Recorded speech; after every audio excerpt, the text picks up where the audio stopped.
పగడాల ప్రవీణ్ కుమార్ కడప జిల్లాలో జన్మించారు. అయితే కడప జిల్లాలో ఆయన చదువుకొని వాళ్ళమ్మ ప్రోగ్రాంతో క్రిస్టియన్గా చర్చిలకు వెళ్తూ ఆదివారం దేవుడు పిలుపు మేరకు నేను ఈ యొక్క క్రైస్తవ మార్గంలోకి వచ్చానని చెప్పి పగడాల ప్రవీణ్ కుమార్ చాలాసార్లు ఇంటర్వ్యూలో కూడా చెప్పడం జరిగింది.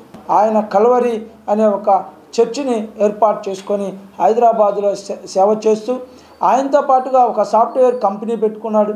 ఆ సాఫ్ట్వేర్ కంపెనీ ద్వారా చాలామందికి ఉపాధి అవకాశాలు, దాదాపుగా 300 మంది ఆ యొక్క సాఫ్ట్వేర్ కంపెనీలో జాబ్ చేసుకుంటూ అనాథ పిల్లల్ని 50 మందిని దాకా పెంచుకోవటం, ఇంట్లో ఏ విధంగా ఆయన ఎట్లా ఉంటాడో అదే విధంగా వాళ్ళని ఎంతో ప్రేమతో చూసుకున్నారు. వాళ్ళ ఇంట్లో ఒక 2 ఆడపిల్లలు ఉన్నారు. మరి ప్రవీణ్ కుమార్ పాస్టర్ గారికి వాళ్ళ అమ్మ కానివ్వండి, వాళ్ళ భార్య కూడా ఆయన ఎదుగుతూనే కొంతమంది ఆయనతో పాటు అనాథలను కూడా పెంచుకొని వాళ్ళను కూడా పెద్ద చేసి ఉద్యోగాలు ఇప్పించి ఒక మంచి మనసున్న గొప్ప వ్యక్తి పగడాల ప్రవీణ్ కుమార్ గారు. మరి ఆయన చనిపోవడం అనేది చాలా బాధాకరంగా ఉంది.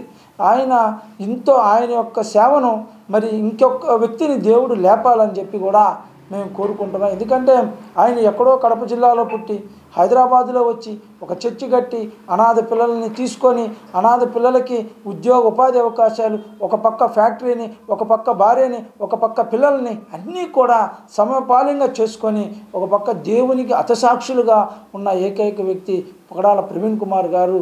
మరి అన్యాయంగా మరి ఉగ్ర ఉన్మాదులు మరి హత్య చేశారా, యాక్సిడెంట్ అయిందా అన్నది కూడా త్వరలో తెలిసిద్దని దీని మీద ఒక కమిటీ వేసి కఠినమైన చర్యలు తీసుకోవాలని కూడా కోరుకుంటున్నాం.